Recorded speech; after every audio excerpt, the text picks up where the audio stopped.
Toot and Orvaline would like to welcome you to Taking the Essence, Understanding Karma to Create the Future We Want. This is our 4th out of 5 classes. Eddie Peet is our teacher today. He has been teaching since 1997, and he is a Western registered FPMT teacher. And he seriously dives deep and hits all of those topics that we all want to know about, but we're all too afraid to talk about. So, thank you, Eddie. Thank you, Shana. Thanks very much. And hi, everybody. Welcome along to the 4th class of this series. So let's begin by doing a short breathing meditation. Then we'll set our motivation with a visualization and take refuge together. So please get comfortable in the seat. Make sure that your back is straight and your shoulders are relaxed. And allowing the body to breathe itself.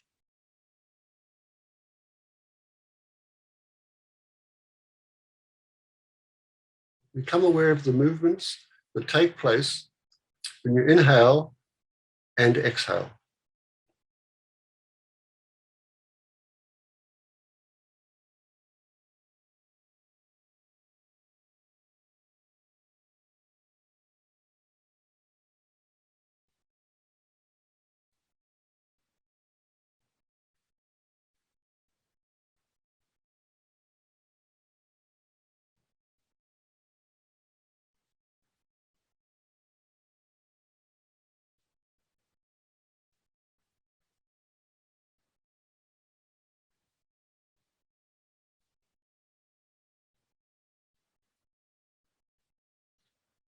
So through this process, the body is beginning to relax and the mind is becoming a little more focused.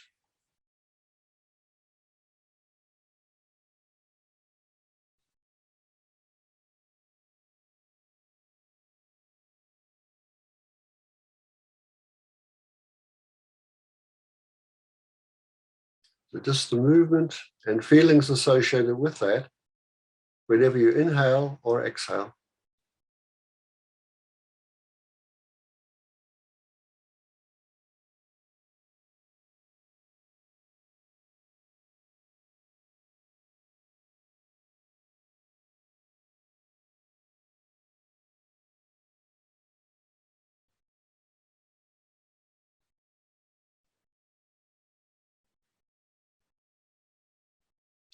And with the body relaxed and the mind focused, imagine that in the space in front of you appears all the Buddhas and the Bodhisattvas, figures made of light.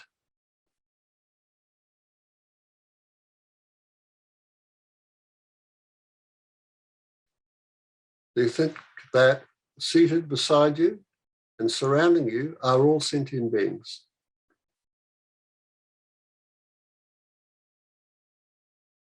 And what we have in common with one another is a wish to be free from suffering and a wish to be happy, and the acknowledgement that these two wishes have not yet been fully met.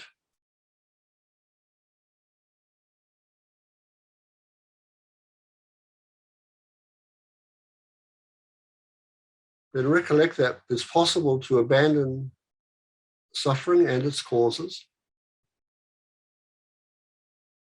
and bring about a form of sublime happiness, long-lasting,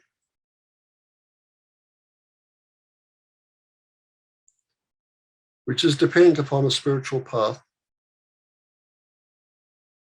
which has been taught by the Buddhas and the Bodhisattvas who are in the space in front of us.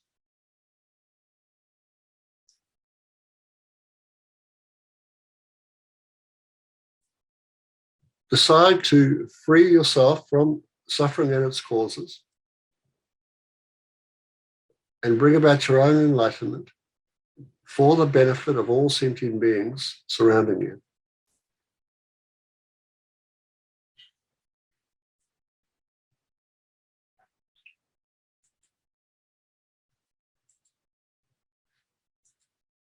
decide to do this by relying upon the Buddha, the Bodhisattvas, the teachings of Dharma, and the spiritual community. And now I'll have Miffy just lead us through the refuge and bodhicitta prayer a few times. So Miffy, you begin. I go for refuge until I am enlightened to the Buddha, the Dharma, and the Supreme Assembly. By the merits I create through listening to the Dharma, may I become a Buddha to benefit all sentient beings. I go for refuge until I'm enlightened to the Buddha, the Dharma, and the Supreme Assembly. By the merits I create through listening to the Dharma, may I become a Buddha to benefit all sentient beings. I go for refuge until I'm enlightened to the Buddha, the Dharma, and the Supreme Assembly. By the merits I create through listening to the Dharma, may I become a Buddha to benefit all sentient beings. I go for refuge until I'm enlightened to the Buddha, the Dharma, and the Supreme Assembly.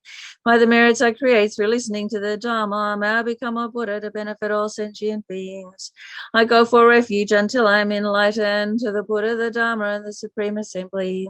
By the merits I create through listening to the Dharma, may I become a Buddha to benefit all sentient beings.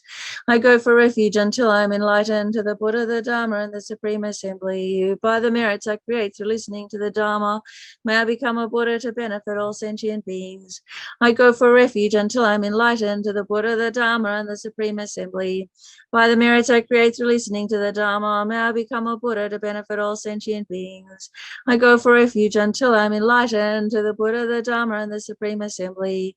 By the merits I create through listening to the Dharma, may I become a Buddha to benefit all sentient beings. I go for refuge until I am enlightened to the Buddha, the Dharma, and the Supreme Assembly.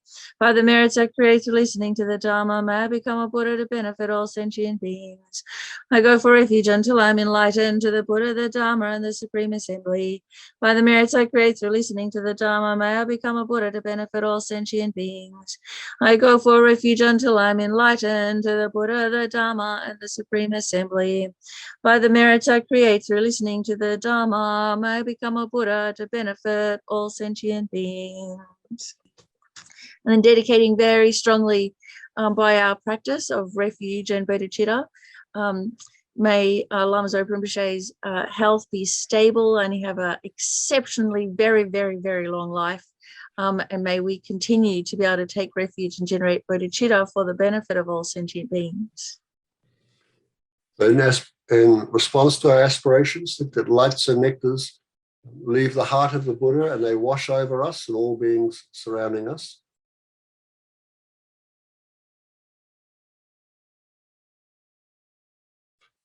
The light and nectars remove obstacles to our path and they empower our potential.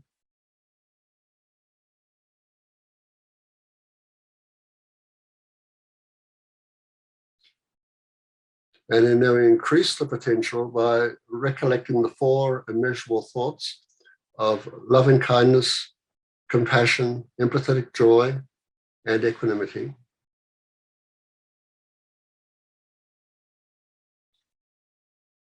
And decide to establish all beings within these four immeasurable and boundless states.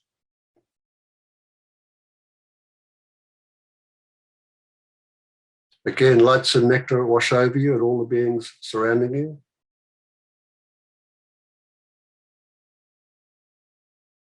They remove all obstacles to the four immeasurables, and they establish you in these four immeasurable states.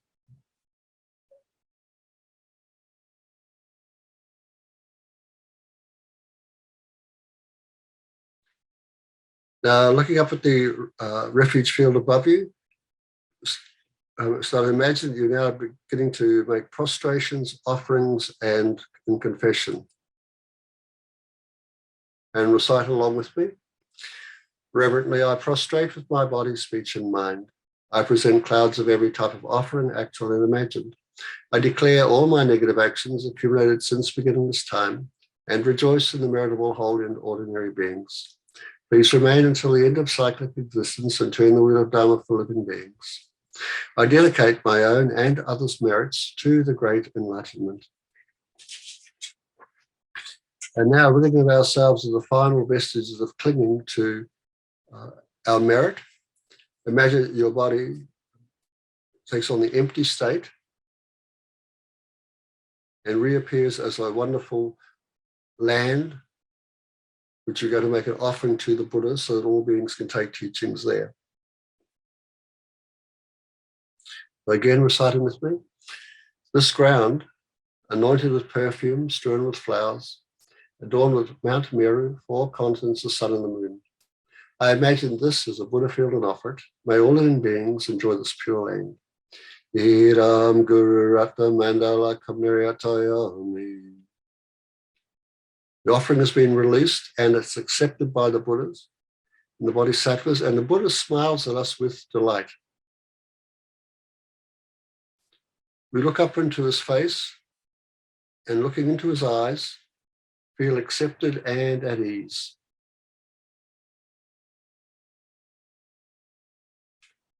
And now an emanation of the Buddha leaves his own heart, moves through space and comes to abide above the crown of your head, facing in the same direction you are. The emanation descends, entering the crown of your head, coming down through your body, resting at the level of your heart,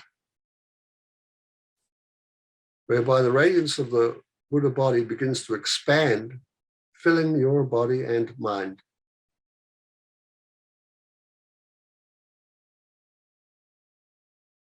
The light goes out through the pores of your skin, extending out into space and filling the 10 directions of space.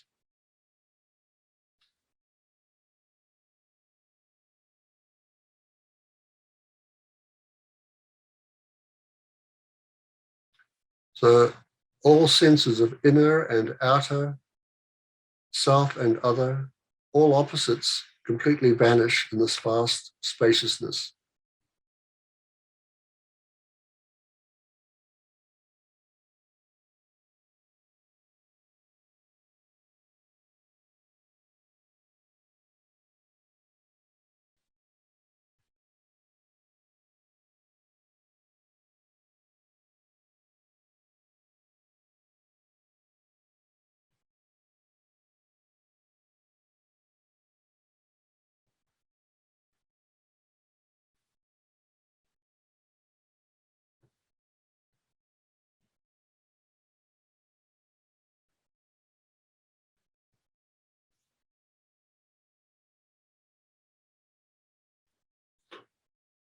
Wherever beings inhabited space think that they have now been touched by the light and brought to the awakened state, and there's no difference between yourself and them.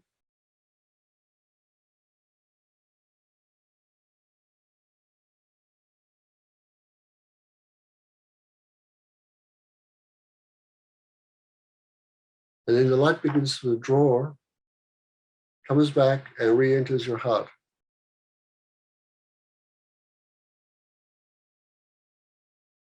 And you can feel your seat, and you know that you are breathing normally and naturally. You feel embodied.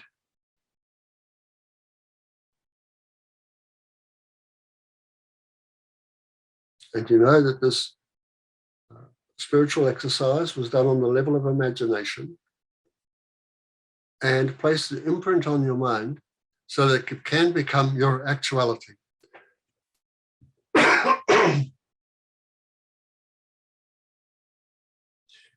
And then you breathe in deeply through your nostrils and exhale through your mouth and allow your eyes to flutter open,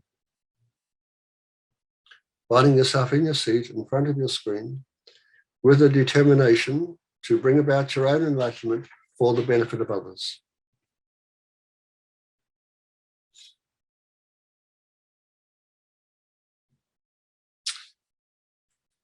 So welcome everybody.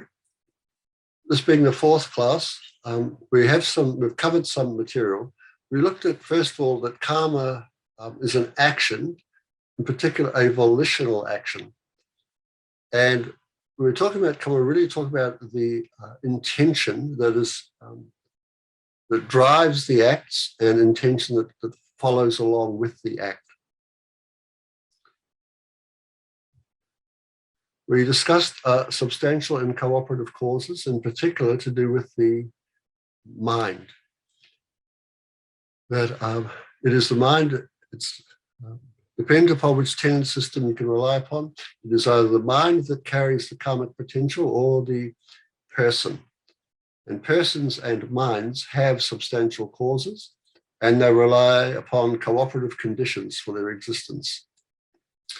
We looked at the law of karma. In brief, it's you do good, the result is good. You do badly, the result is a bad outcome. Then we looked at the 4 general characteristics of karma, that karma was certain, that it increased over time. If you did not do the act, then you didn't experience the karma of a non-act. And karma didn't just go to waste. We use an analogy of a medicinal tree to demonstrate how if the tree was an apple tree, it required an apple seed. So the apple seed is a substantial cause, produces the apple tree, and the fruits and so forth are some of the results of this tree. The fruits, the trunk, the shade, and so forth. In other words, karma can produce many results over time. And last week we looked a bit at karmic paths and their different results.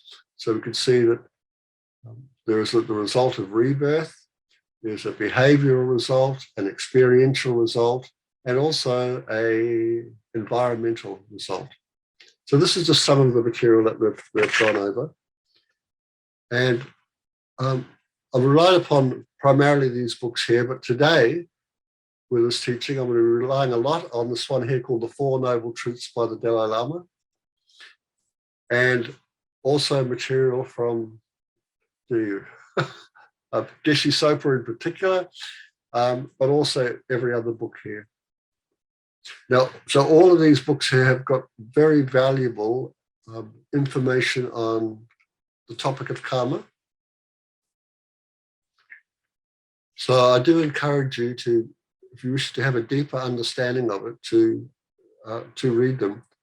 This Four Noble Truths by the Dalai Lama is very good because it's very short, but it is packed with information. And particularly like that, it's very concise. Like it really gets to the point of things. And Geshe Sopa's book, this whole book, over 300 pages, is all about karma. And that goes into a lot of detail, but very easy to understand. It's very well written.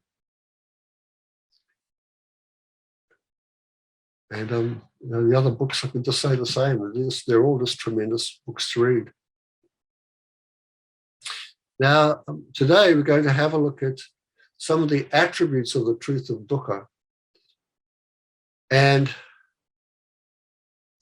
actually a mistake, the truth of origin. And we're going to have a look at karma as one of the true origins of our suffering. Attributes of karma as an origin, and how to act upon this knowledge.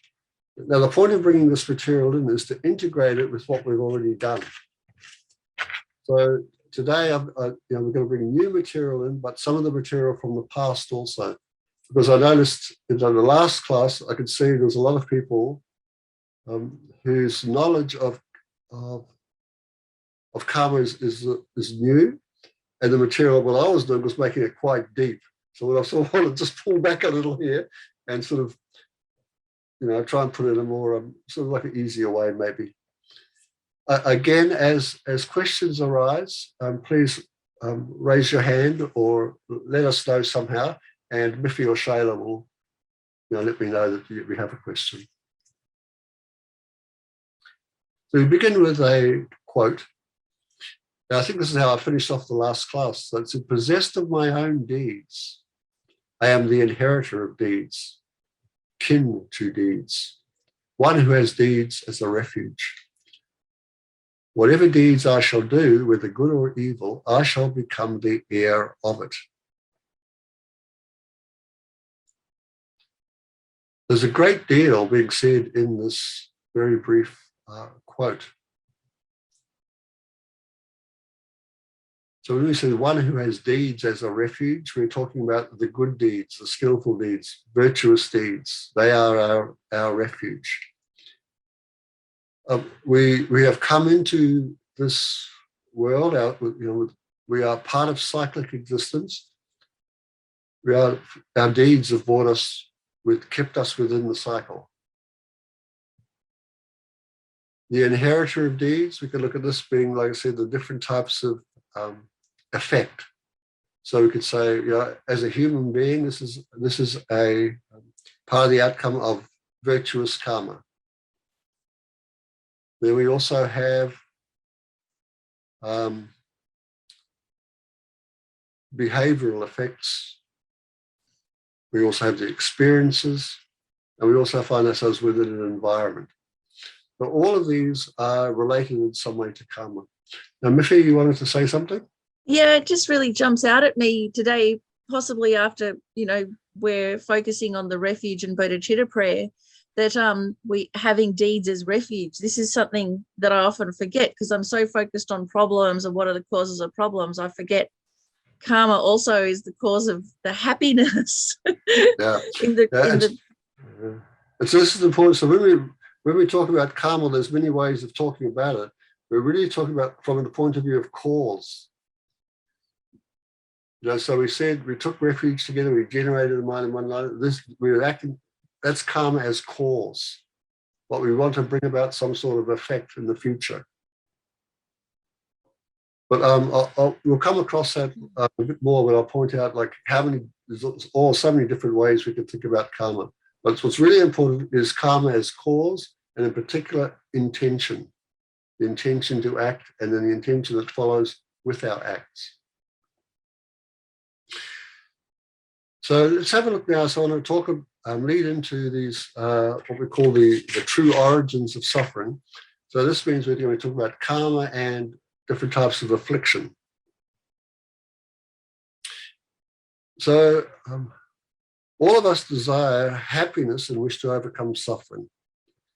And although we have this natural aspiration, we seem to create the conditions for more suffering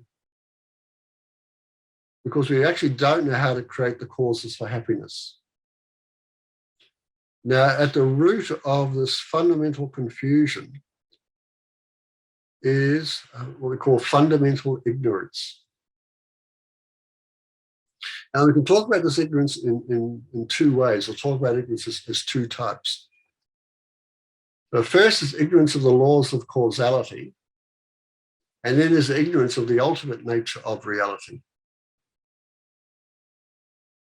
So in terms of the laws of causality, what we're ignorant of is just how cause and effect actually work, but in specifically how karmic cause and effect works.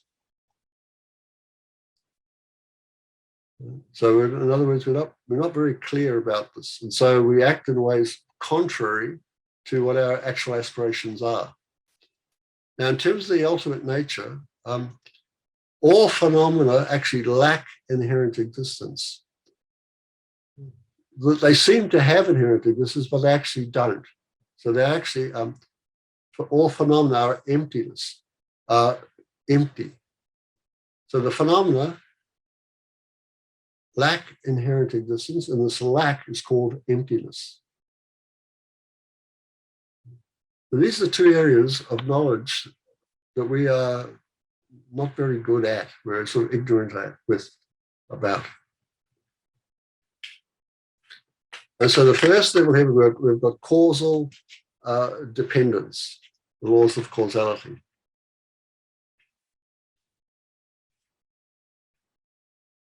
Now we look at Duhkha and its origins. So we start off with this ignorance, this fundamental ignorance. It leads to different afflictive mental states, which produce actions. And the actions produce suffering. So we have, like I said before, we're ignorant of cause and effect and the ultimate nature of reality. Being ignorant of those two, disturbing emotions arise. So in the Abhidharma text, and what we're most familiar with are what they call the 6 root afflictions and the 20 that follow along in its wake, or that are associated with the 6. But in the Vajrayana tradition, they talk about the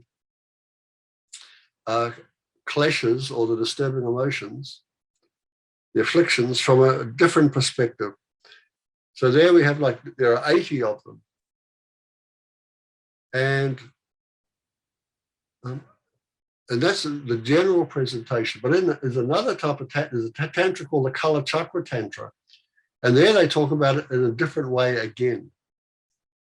So what I'm trying to point out here is there's many ways to talk about the disturbing emotions, and you'll see the karma that's associated with them.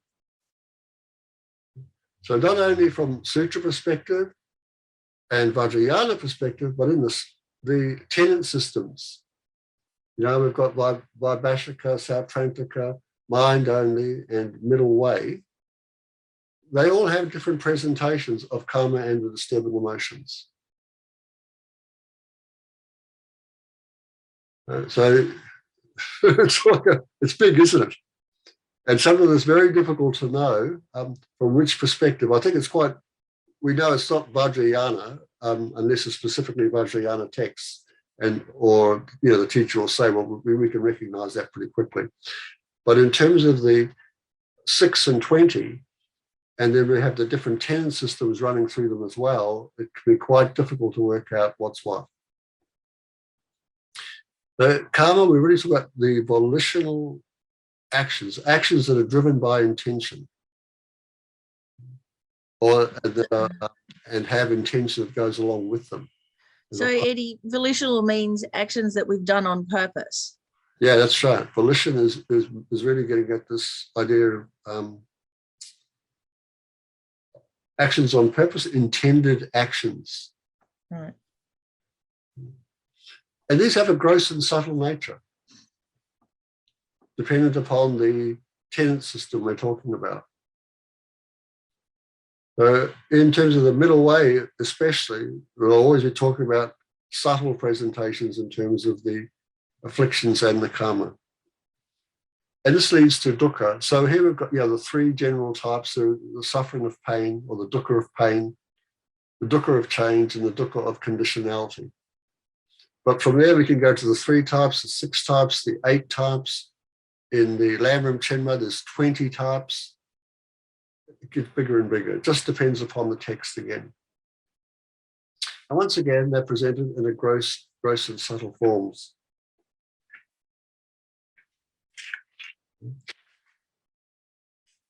So now we're going to talk about a little bit more now about the causality and karma. So karma is an instance of the general law of causality.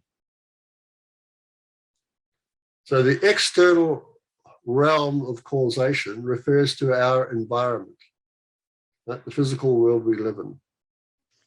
And Eddie, we're pretty terrible at that, aren't we? We can't even look at cause and look at climate change. We haven't put cause and effect together externally. There. Yeah, that's an example of it, right? Whereas the internal realm of causation, constituting our perceptions, feelings, emotions, and thoughts, which we normally label the domain of subjective experience, this is where we talk about karma.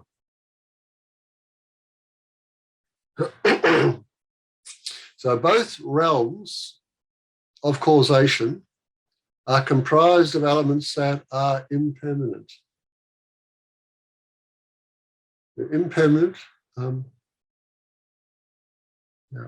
They come into being and they go out at some stage.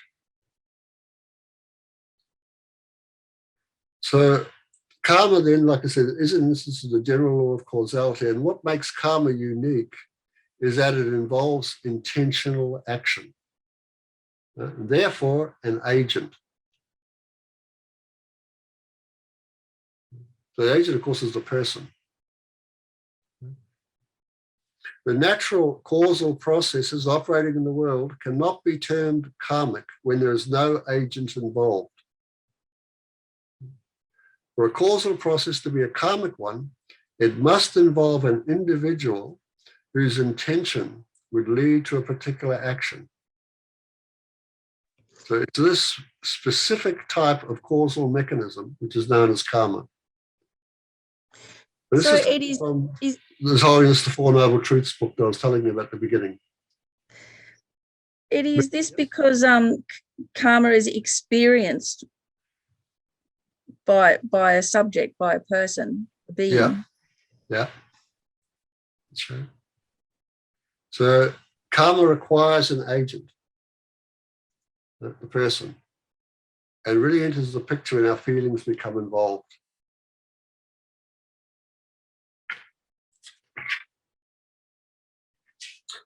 So now here's a few, so that was it sort of in a nutshell. And this is another way of getting into a little bit more deeper and a bit more wider. So we begin with volitional action, right? There they are, intentions. So these intentions, they can come before the action is carried out, if the action is carried out with our speech or with our body. There's an intention to act. Do we act with our body or with our speech? When we act with the body or the speech, there's another intention that goes along with it. And some of the schools, some of the 10 systems, we're really looking at the actions of the body and the speech, and this is the karma.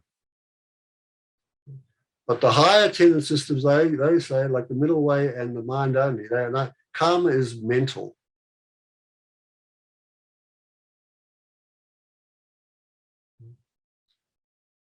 And what's really important is looking at it from the point of view of the cause. So it's the origin of the action. What's that? The intention. But we also talk about karma as being like, a result. But what we should really say is that we should say this is an effect of karma or a result of karma. But I say so because we hear these terms so often in a general way, we often think that the result is karma. But we've got to remember that's an effect of karma.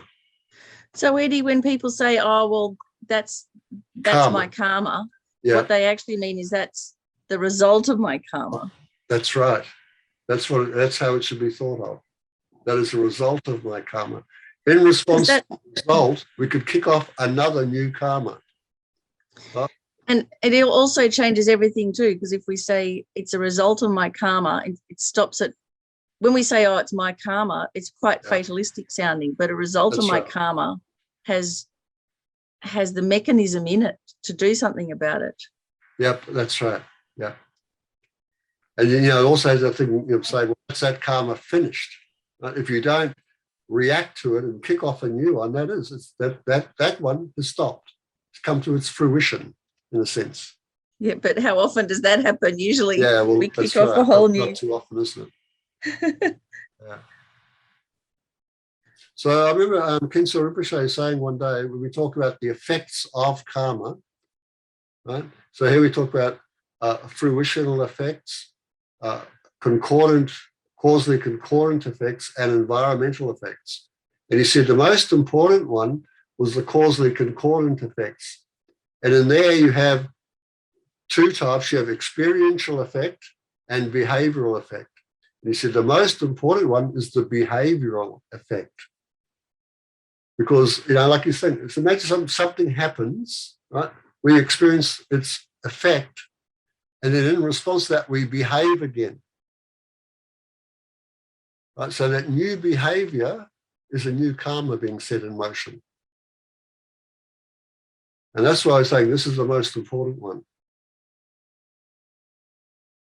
So we could behave like we had in the past, is what he's sort of getting at, I think. Now, the other thing to think of, to acknowledge about karma is they talk about it often in terms of seeds and imprints.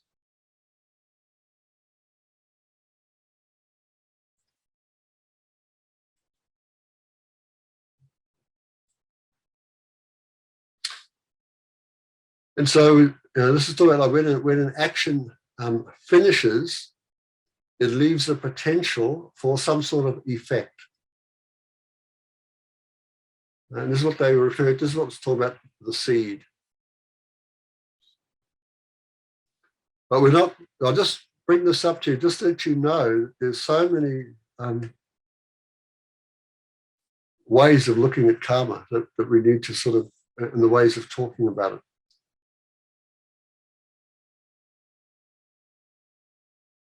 Now, when we experience an effect like today, right? So we experience some sort of unfortunate effect. We could say to ourselves, that's the result of a past karma. So that result of the past karma has arisen because the potential was there for us to experience it. And that's what the seed is talking about. Some action was done in the past, it stopped, but it's, it didn't just stop and then nothing happens. There's a potential for something else to happen. That potential is called the seed. Now, so karma is one of the origins of cyclic existence. Well, negative karma, negative karma is an origin. Because you've got to remember there's two types of karma too. There's what they call pure karma and afflicted karma. So karma that's involved with affliction, of course, leads to suffering. But even after, like for instance, the bodhisattvas, the arahats, they keep creating karma, but it's never negative. It's always positive. Anyway, let's have a look now at some of the, when we talk about the origins of suffering, and we look at karma as an origin, it has different types of attributes. And we can talk about some as being like karma as being like a cause along with the afflictions. It is definitely an origin. It is a strong producer of the various sufferings we experience, and it's also a condition for further suffering.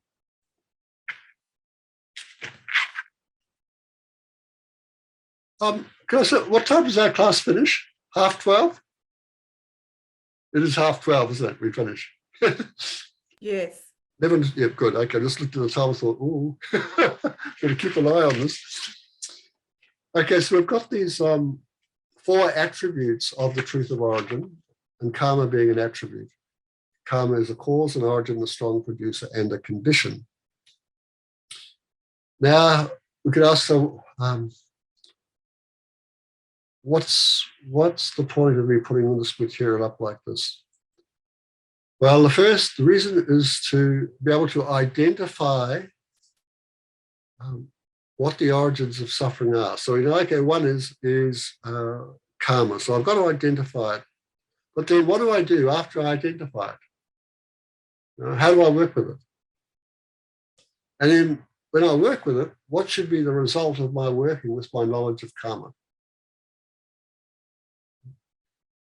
So these 3 questions were answered by the Buddha himself when he first gave the sermon called Turning the Wheel of the Dharma, where he taught the 4 Noble Truths. So he explained these truths. Like he said, there is an origin of suffering. And then he said, he repeated himself, like I said, 3 times. And in those 3 times, the idea was to first identify what it was, know what to do with that knowledge, and then what would be the result of the knowledge. So we call this the 3 cycles of the teaching. So first, you begin by identifying the thing that we're talking about, like karma. So he would say, so what is karma? We'd say, well, it's intention. But here we've got especially craving, because that's the major affliction we want to be aware of. So intentions and craving. He says, well, this is the noble truth of the origin of dukkha. So how do we engage with this knowledge? So we should understand that the attributes of dukkha to us can be distorted. In other words, once again, we misunderstand how the thing exists. So we've got to understand, we could have a distorted idea of how karma exists. We've got to acknowledge that distortion, have it pointed out to us, and then see it correctly. And it depends upon seeing it correctly, engage in it. In other words, like train the mind in it. And we understand that when we do that, dukkha has to be abandoned.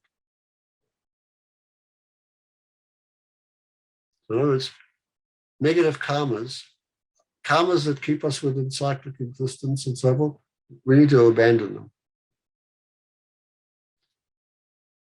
Now, the realization of this is, we can say, yes, on the conventional level, karma and afflictions are origins of suffering, and they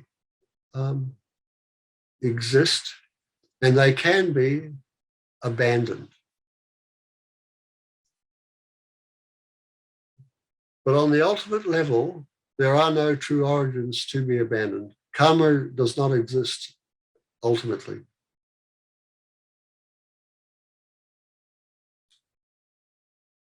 When we realize this, we can say, and engage in the training, we can say, look, dukkha, the origins of dukkha, karma and craving, or karma and clinging, karma and the afflictions, ignorance in particular, have been fully abandoned. So this is the process we move through.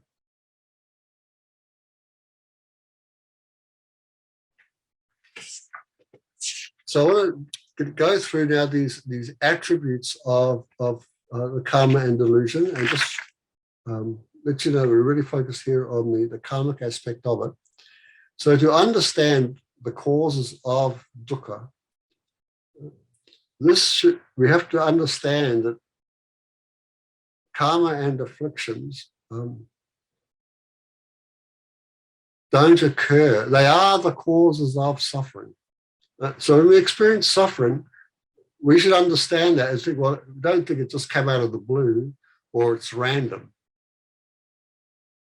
Right? Or that it's actually caused from something like, well, that's another thing. Well, the idea that like it's an accident, just accidental that I experience this type of suffering.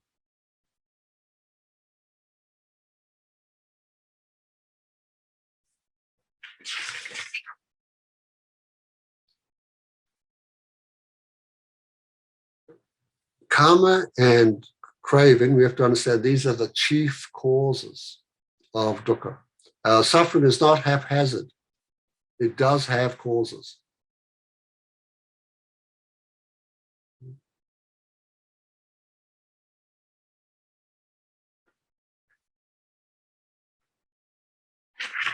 Okay, secondly, and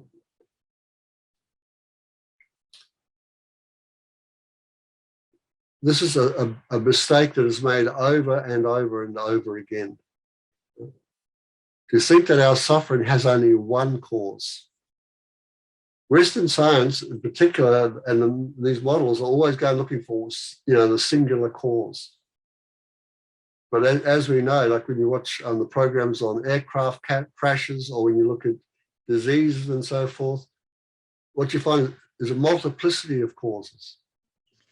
Already even trying to figure out, the start of the Second World War, and you go back to the start of the First World War, and then you go back and back, there's no start. That's right. This is what the Buddha pointed out. There's no actual starting point. So it always has more than one cause.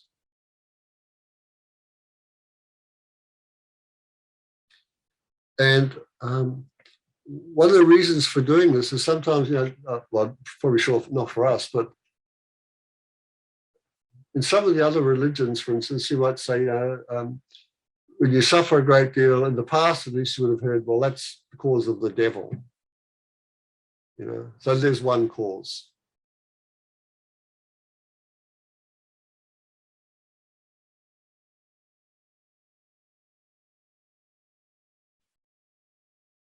Yeah. So the idea here is like the idea, like the one I gave you a couple of classes back about the tree. So the seed is the substantial cause, right? But if you don't have soil, water, air, sunlight, all those other things, which are also causes, that seed is not going to become a sprout and then a tree. So that one cause requires other causes. So in the physical world, it's just like that. It's always like that. It's the same with the mind. It's the same with our own suffering. Karma requires affliction, another cause. Without the affliction, karma cannot produce the rebirths. You can't keep continuing the rebirth cycle. It needs affliction. When we have when we look at ourselves, we have a cause from the past produces an effect in the present. We call that this is effective karma. What's required to generate a new one there? Something else, isn't it? Right? An affliction, for instance. So suffering requires more than one cause. Strong produces. This dispels the notion that dukkha arises from discordant causes. So this is the idea of saying, well, the devil or God, just something that is not suitable to produce suffering.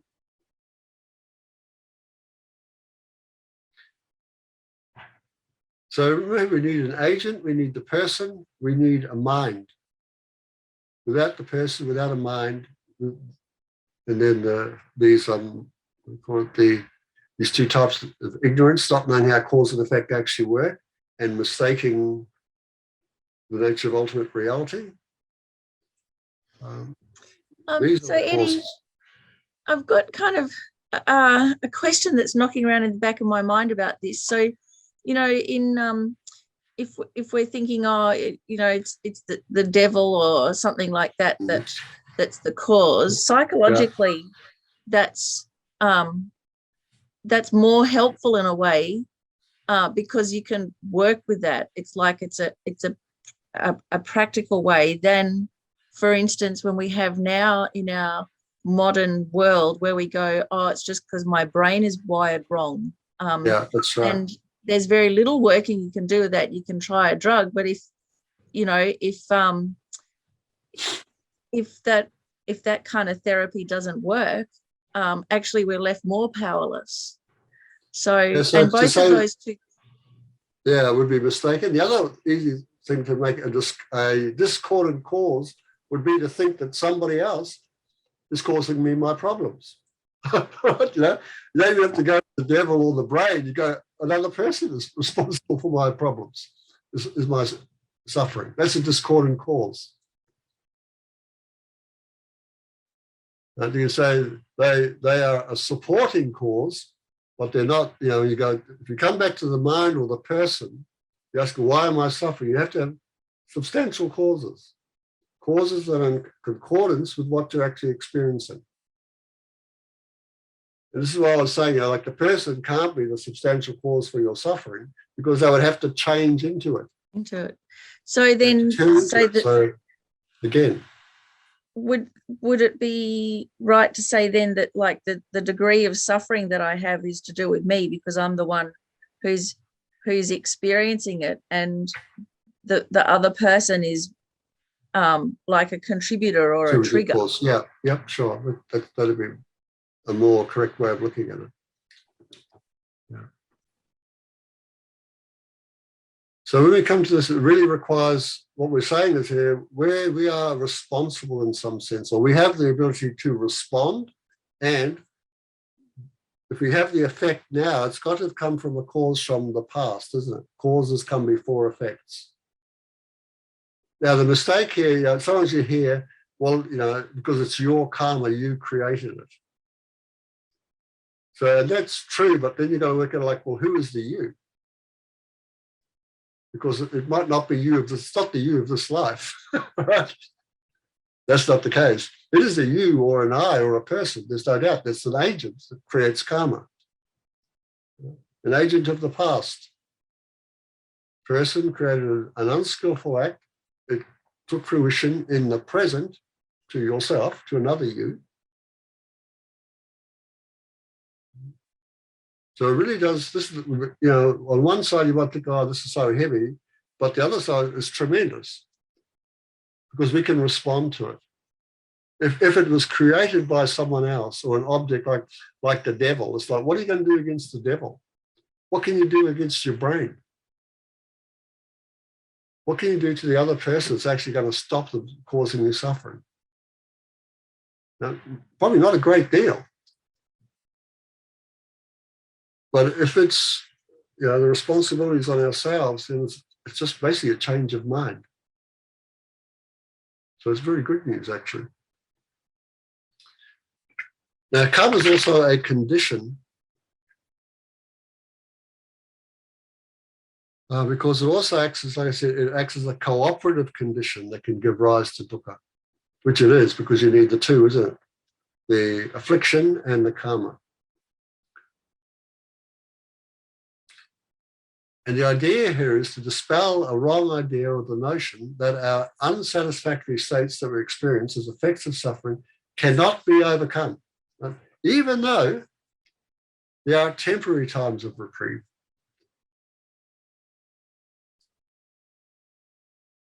Right? So some of us say, yeah, okay, you can do it, you know, temporarily, but not ultimately. So Eddie, that dispels that attitude that we have of, well, this is as good as it gets. Yeah, that's right. And the other one too, like I'm thinking, like if your brain is, you know, the cause of your suffering, if it's a physical thing, you know, then you must think, oh, I can take the drugs and I can go and see the temporary change, and it is, but then it comes back again. It says, yeah, if you think that and you rely upon those methods, that's exactly what's going to happen. Mm. Now, but they're based in a false knowledge. What do we do to get rid of this? Okay, next week, Taylor. All right. And I have one Could you comment. just hold on for a week? It finally hit me. I always thought cravings meant drugs or, you know, a body addicted to drugs. Sure. Yeah. But sweets. I had a massive sweets craving yesterday, and I thought, oh, this is like, you know, Yeah. heroin or something. It was. So you got the two things there, Shayla. It's the craving, and one is the sweet. And it's the same with the junkie. It's the craving, and there's the junk. But they're two different phenomena. Yeah, and actually, you could say that it's not the sweets that cause my craving. No, I've got craving already. The craving's there already. The cravings there. This can satisfy the craving, you know, and you might think, oh, this gives a temporary release, but in actual fact, it's a condition for more of it.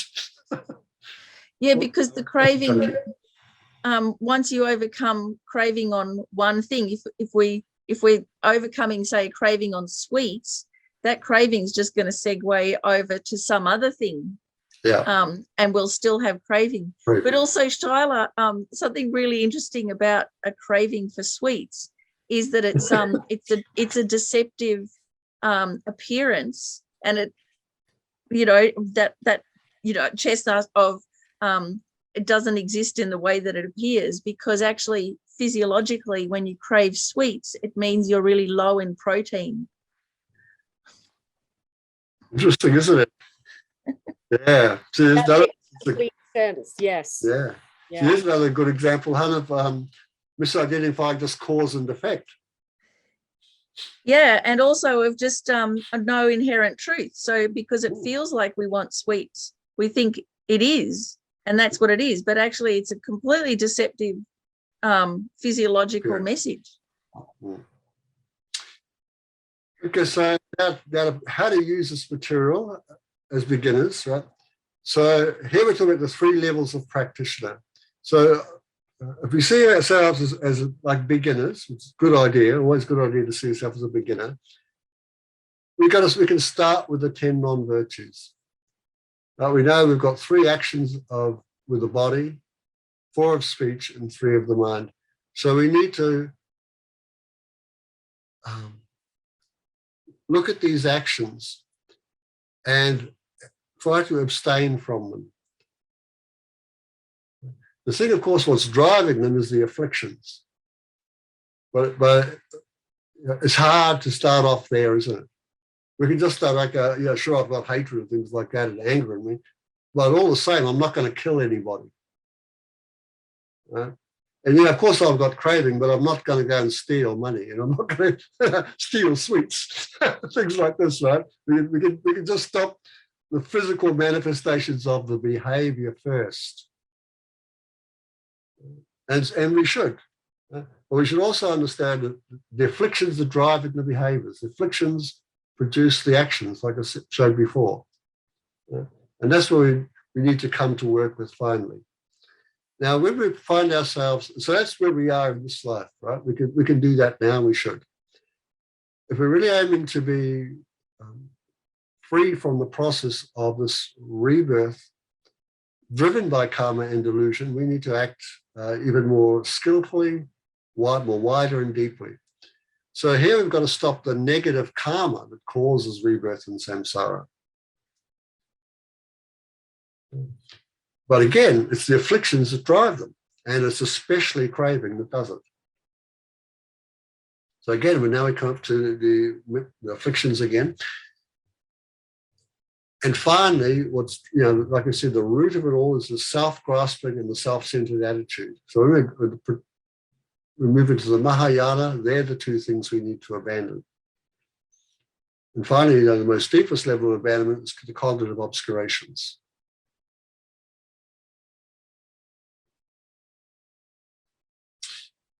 So then we're going to engage in actions. Like I said, we just look at those 10. We can describe them as, like being white or virtuous.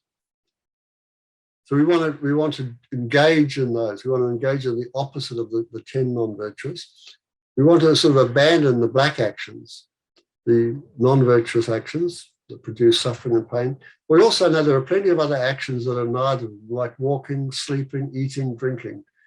Those are the types of things we can transform through our intention. Right? So when we eat something, we bring to it a good intention. Why am I eating this? Give me longer life. What do I want a longer life? To engage in a spiritual path. Why do I want a spiritual path? To become fully enlightened. Why do you want to become fully enlightened? To free all beings from suffering. Right? Very simple things. And like I say, so when we put on a scarf, why are you putting on the scarf? To remind me that I need to gather the 2 accumulations. Right? Or there's all sorts of things you can say, but like I say, it's just a neutral action. But once we get this understanding of karma being intention, all neutral actions can be powerfully virtuous. So we should use this knowledge because it's a very simple thing to do here. We're not suffering at this when we're neutral. So these the paths of action: physical, the mental, and the verbal. So here come these expressions. How do we express these actions? Physical, verbally, speech, and mentally. So we can see here, isn't it? We've got 2 physical actions carried out through the body and the speech, and there's 1 mental action, the mind. Now, whatever the action is always made up of parts. And so I want to just show you the parts here. So when we engage in an action, a karmic action, we can look at it from 3 parts or 4. There's even 5 and 6, but I just want to let you know this is a really nice, simple way of doing it. And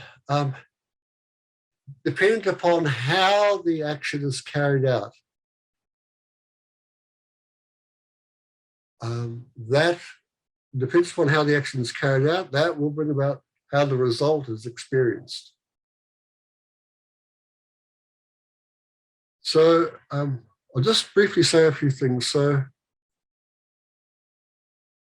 in this one here, the intention, so intention has within it the basis, and the three parts of correct discernment of the object, the presence of an affliction, and the motivation to do the action. So there's a lot in this one here, whereas down here it's just called action, that's the performance. These two are the same, completion and culmination, action and performance. In intention here, there's a lot. Do we break the intention down into two things here, but there's still even more included within it. Now, if you think about this, you look at, well, what intention did I bring to it? Was the intention complete? Was it interrupted? Was it heavy? Was it light? When I finished the action, was I happy with it or was I unhappy with it? There's all sorts of questions you can ask when you look back on the actions. Like I said, so we have the action made up of the four parts, but these parts also have weight. So here, like I said, the attitude, how it's done, where there are no antidotes at all.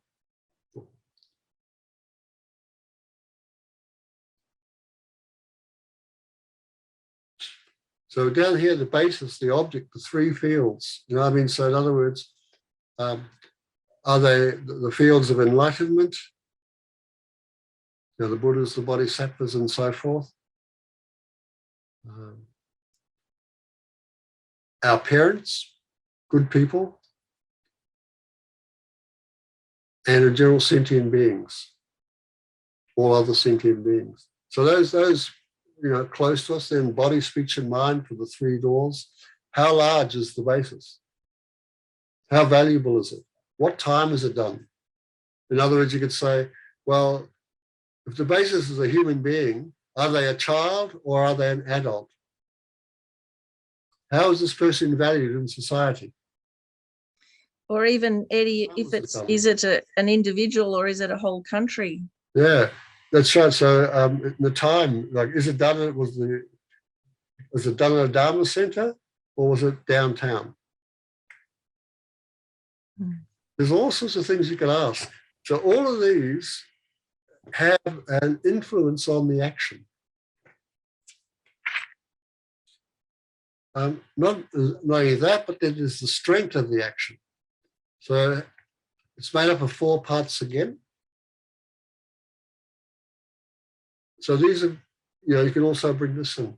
So why I've brought this material into it is so that when you have questions about karma, there's a number of things you might say, well, what about this? Here's the example I'm using.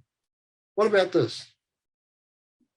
You can say, first of all, am I looking at it from the point of view of the effect or the cause or the future result? That's one thing. Then you can go, no, that action was made up of four parts. When I break it down, how was it performed? And when it was performed, what was the weight and strength of each part? It's massive, isn't it? This is great, Eddie, because this is like with this kind of analysis, there's no room or time to feel guilty at all. There's too much to analyze. Yeah. And what you're breaking down is not you're breaking down the action. It's the actions that are virtuous or non-virtuous that produce the suffering. You're not looking at yourself as a person. It's the parts of the action. We regret the actions if they're unskillful. We rejoice in the actions if they are skillful. So now, in brief, a very short example to use some of this material. So here we've used the example of theft. So I particularly like this picture. It's like, his face is looking backwards. He's looking behind him to see if does anybody know. And the shadow is rushing into the future, some future effect. So this is taken from, again, His Holiness the Dalai Lama, The Four Noble Truths on page 77. He says, let's take the example of a negative action. If at the stage of motivation, the person has a very strong negative emotion like anger, and then acts on that impulse and carries out the action, but immediately afterwards feels deep regret for the action they've committed, then all the stages are not completely fulfilled. So it can't bring out of that being the case, you cannot have the fruitional result. Consequently, the action would be less powerful compared to an instance where the person has acted out all stages completely with a strong motivation, actual execution, and a sense of taking pleasure or satisfaction once the act has been committed. Similarly, there could be cases where the individual may have a very weak motivation, but circumstances force him or her to commit the act. In this case, although a negative act has been committed, it will be even less powerful than the first example we used, because a strong motivating force was not present. So, depending on the strength of the motivation, of the actual act and of the completion, the karma produced will have corresponding degrees of intensity.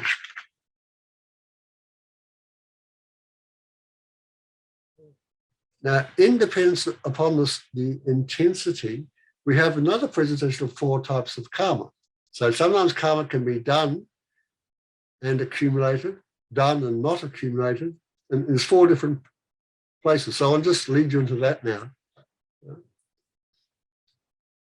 So 4 types of karma. So an action is actually done, but it's not accumulated.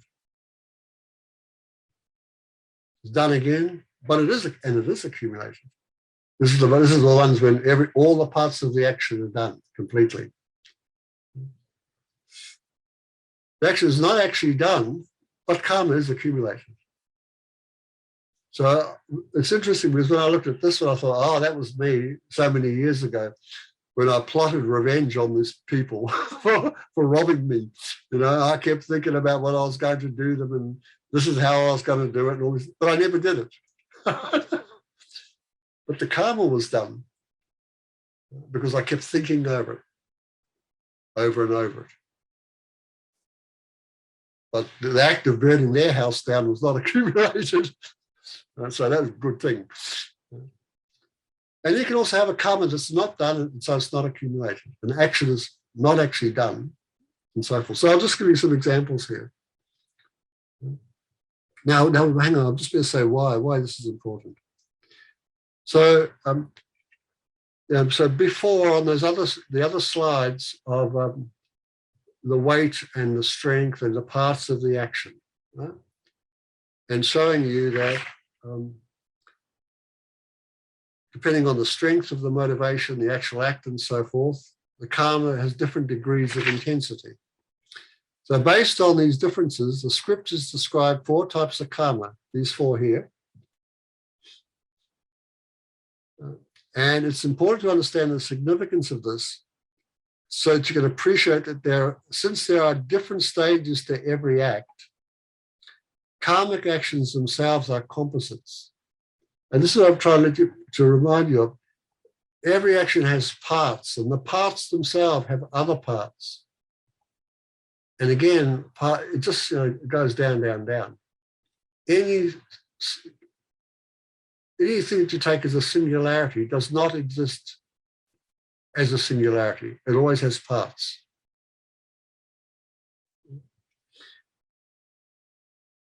So the quality of the action can be characterized as the cumulative result of all the factors. So some actions are definite to produce the result, unless the karmic seed is impeded from ripening. And so we said before that you do the act, there's a potential for it to produce a result, to ripen. However, it doesn't mean it has to ripen. So that's what we'll talk about next week, Shayla. When you say, like, can we stop this? You go, yes, you can. You can stop the seeds from ripening, definitely. So other actions that you've done are indefinite in that their producing a result is not certain. So karma whose results are definite to be experienced are actions that are consciously done meaning carried out, and they are accumulated. So this is the brown arrow here. Karma, whose results are not definite to be experienced, are actions that are consciously done, but not accumulated. It's the top one. So Eddie, would something like karma done but not accumulated be like a shoot 'em up in a video game? Yep, that's right. That's one. Yep. Dreaming that you've killed somebody when you actually haven't, it's a karma done, it's not accumulated. There are different, when you do an action unknowingly, so you're walking along, you stand on an ant or you stand on a small insect, karma was done, but it's not accumulated. Oh, so I'm just wondering, so in a video game, shooting people, is that karma not done but accumulated, or is it karma done but not? Let's have a look. I'll take you through each of the examples. Okay. To work out. Right? So that's the thing. So first off, is karma done and not accumulated? So here's the example I've given. When you can be walking down the street and you stand on insects, or you're driving your car, and insects are killed by the speed of the car and so forth. Right? So there are 10 different instances of a karma done where it's not accumulated. So I'll just briefly run through these for you. So actions done in dreams, right? So it's not accumulated. So I'll give you all the actions that are done, but there's no karma accumulated here.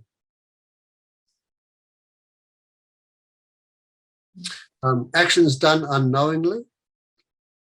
So, for instance, believing art supplies on the table are for everyone to use, but you take them without knowing that they are, in fact, belonging to a particular person. Right? So oftentimes you think, oh, you've just stolen something. Yeah. Actions done unconsciously. We accidentally step on an insect without any conscious intention to do so. So this is where it's interesting to remember, the intentions. So here's some others. Actions done unconsciously without intensity or continuity. Actions done mistakenly. Actions done forgetfully. Actions done unwillingly. Actions that are ethically neutral, like walking, reading. Actions eradicated through regret. Actions eradicated with a remedy. Now, seeing the disadvantages of killing, we no longer wish to go fishing, hunting, or take the life of a living being, and so forth. So there's quite a number of them. And Eddie, what's really becoming clear with this one is how karma is the internal cause and effect, not the external one. Yeah, so like I said, and as you pointed out, so there are differences of opinion about this, of course, but the higher, the mind only, and the middle way, so karma is mental, this mental activity. And also, like I said before, when we talk about intention, we have intention and intention to act, or the intended karma. The intention comes before you act, and then when you act, there's intended that intention that goes along with the act. So there's two here. So now we have the next one. Sorry? Excuse me, Eddie. Yep. With the stepping on an insect that Yep. you're unaware that you've done, Yeah. Rinpoche said the other day in class that you don't accumulate the karma for killing, but Yeah. you accumulate the fault Yep. of killing. So what does Yep. that mean? What's the results of the fault of killing? Well, the fault is, when you take the vows, aren't you, not to kill. Right? So you have killed. So that's the fault. Okay, thank you. The karma done and karma accumulated. This is the one where all four parts of the action, are all carried out, right? All three parts. The motivation is there, the performance is there, and the completion of the act is all there. So here we have all parts of the action are complete. Now, does this mean that when we have all parts of the action complete, it will produce a rebirth in the future if it meets the right conditions?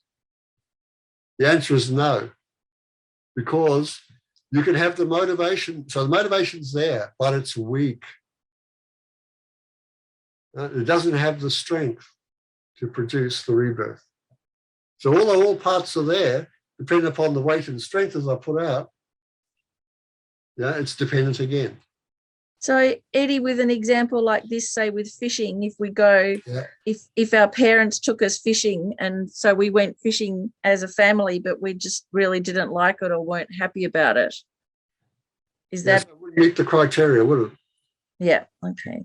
So it says here, so the action is done deliberately. It's not impulsively or coercively against our will. All parts of the action are complete. This eliminates situations such as trying to kill someone but only injuring them, or thinking to attend a Dharma teaching but not going. We do not regret the action afterward. No antidote is applied to purify the karma. We rejoice at having done the action, and the result is certain to be experienced. And then His Holiness says from the foundation of Buddhist practice, although actions with all 4 branches complete are definite karmas, they may not be strong enough to propel a rebirth.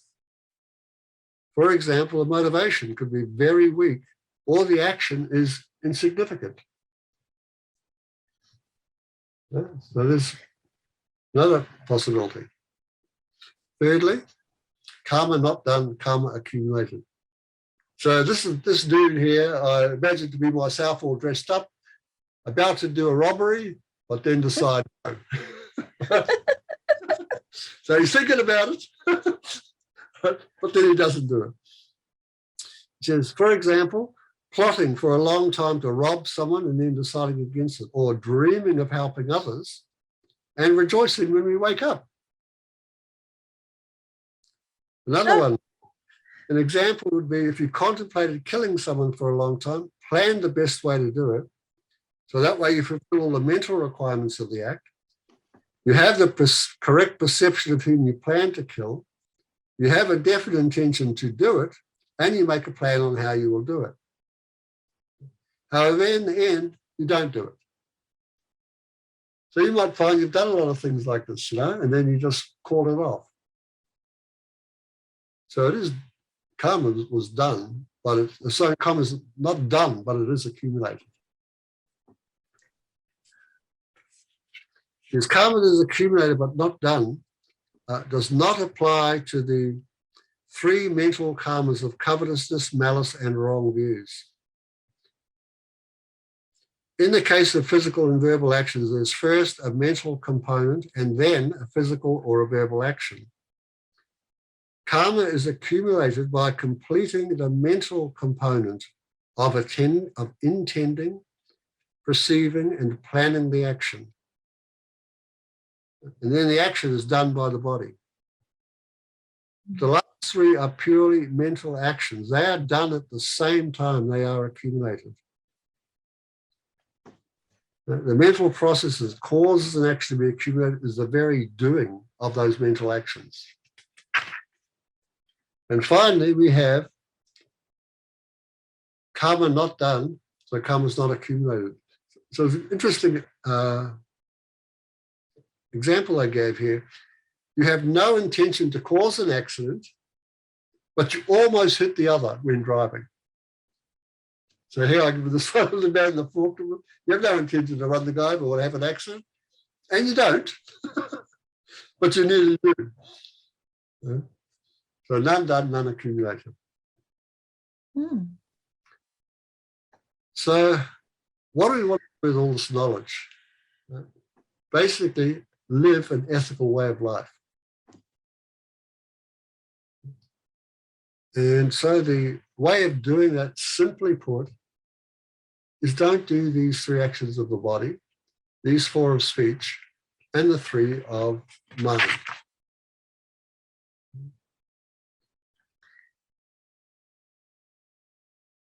What can help us do this and the other material? I would suggest you get more reading material. Like that Geshe Sopa book is tremendous, the short book for all the detail. Those books written by His Holiness the Dalai Lama and Venerable Thupten Chodron are tremendous also, easy to read, easy to understand. And that short book by the Dalai Lama, The Four Noble Truths, like this whole class is just on the first section of the karma, basically. I took out that, I thought, this is what I want to say this week. So this is my third attempt at putting the class together. And I said to the first day, I had to start all over again. I went, no, it's too deep, blah, blah, blah. I want to do something more basic, but include everything. So it's really helpful to reflect upon karma daily, right? To think about it. The thing is, think what? Right? So Yeah, having this framework of a way to analyze things stops it just turning to mush in my mind, you know, to actually go, okay, so did I plan it? Did I do it? Did it actually work? Was I happy about it? Did I regret it? All of those questions, like just questioning, posing those questions helps clarify it. Yeah, that's right. And like I said before, you know, when you're asking a question about karma, is it like you've got to look at it like, am I talking about the present, the past, or the future? Yeah, Let's even that. Start there. And then now let's look at the action. It's got 4 parts. Well, what were they? And you can get those. Okay, that's all in place. And how strong was it? How much weight did I give to each part? You know, that's even where you can work it out for yourself up to a point. Even that one of even if you do have everything there, but then immediately afterwards go, oh no, that was wrong. I wish I hadn't have done it. Even that then that like makes a difference. Afterwards changes it. Yeah. And this is the thing. So once you know, like karma is made up of parts. And not only that, but all these parts are naturally disintegrated. They are naturally in the process of change. The parts are disintegrating is all impermanent. They produce this effect. They lie dormant as a potential for many of them for us to experience. But we have to know, to us to experience that, that's dependent upon us. That requires an affliction. And so I can actually have a great deal of say-so in how I experience my life and what I'm going to do with it. Can you just say that again? How it requires an affliction? Just well, like I said, so karma's, suffering is made up of parts, of origins. There are 2 of them: karma and affliction. Karmas require afflictions. A potential for suffering requires an affliction to kick it off again. So we know we have the potential to suffer, don't we? But what's going to make that potential come alive? What's going to make us suffer? An affliction. Excuse me, Eddie. Yep. Yes, in the case of karma as a result, it leaves a seed. Is that seed, like for the example of pride, is it a seed of pride because pride is a mental affliction, or is it just a seed that can produce suffering and it needs pride to make it come out? So the potential is always just the potential to suffer. Once the potential's down, right, it's negative. It's not negative, it's neutral. Yeah. Everything's neutral. Once they're being placed, they're neutral. They're not positive seeds or negative seeds. When you say this is what do you call it? Neutral phenomena. Neutral phenomena, like if you've had in the past done a complete karma that was motivated by pride. Yeah. What's the seed? How is that seed that's left neutral? Well, it hasn't eventuated yet. Hasn't come to fruition yet. Therefore, it needs another moment of pride for it to come to fruition. Well, it needs something. It needs something else to produce its effect. Got it. Thank you. And I said, only when you've got the effect, Sue, can you go, oh, this is this and this is that. When you've got the effect, their mental affliction, it has come in. Yeah, that's right. It's already produced. Yeah. Then you can know, oh, this is that. Right? But up to that point, you don't know. It's like it's neutral. Thank So you. And is that why then we categorized as can, neutral phenomena. if because it's neutral, is that why then even if a suffering experience happens, we can turn it into, you know, an opportunity, a positive thing, or use it? Now, once the experience is on, it's not neutral anymore. Right? Right. Yeah, I just want to say something there from His Holiness, another book called An Introduction to Buddhism. So he said, contemplating karma and its effects helps us to see ourselves, our experiences, and our lives as dependent on a variety of factors. They arise and cease due to causes and conditions. They are neither random nor predetermined. Both of those positions contradict conditionality.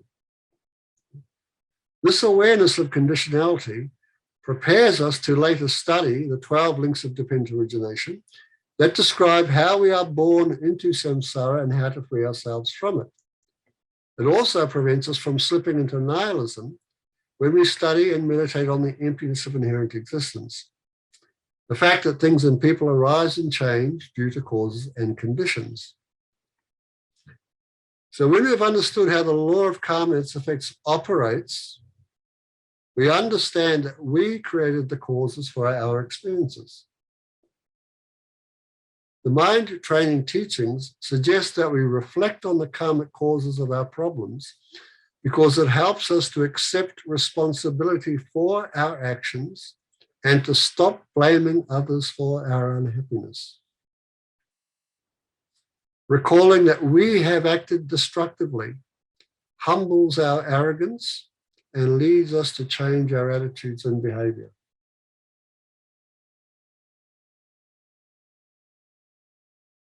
So this is the real big one, is like, I think is what he said, anything external to you is not the main, don't blame that for your suffering. Karma and delusion, karma and affliction are the major causes of your suffering. So karma and delusion is not out there, it's within our own continuum. If we can accept that, we can make changes. Like I said, it's impermanent phenomena anyway, it's changeable anyway. Let's give it a boot, move it along. Which is what we'll talk about next week, how to give suffering the boot. So, but like I said, once the karmic seeds have ripened, you can't undo their results. As I said before, once it happens, you know, well, that's suffering or it's happiness. You can't undo that. So then the question is, what are you going to do with it? That requires, another action. So what's our takeaway for today? Well, you do know a few more of the attributes of karma. And you know these 4 types. You also know how an action is made up. I mean, there's a lot of material in the class today. But it's up to you. It's always, this is good news. It's up to us. Next week, we'll look at how to give karma the boot. We talk about how to purify karma so that we don't have to experience the effects of past actions. So I wanted to say thank you, all of you, for being here long enough and paying attention. I'm pleased with all of you. There's a lot to think about, isn't there? So let's dedicate our effort to try our best to comprehend this and to reflect on it and then to put it into action. And an action that will bring a benefit to ourselves and to others. So due to the merits of these virtuous actions, we are quickly attain the state of the Guru Buddha and lead all living beings without exception into that enlightened state. May the supreme dual bodhicitta, not yet born, arise and grow, and may that born have no decline but increase forevermore, such that as long as space abides and as long as sentient beings abide, may we too abide to dispel the suffering of all sentient beings. Thank you again, and this is the end of today's class, and I hope you'll all live long enough to see each other next week. Okay, bye-bye then. Thank you very much.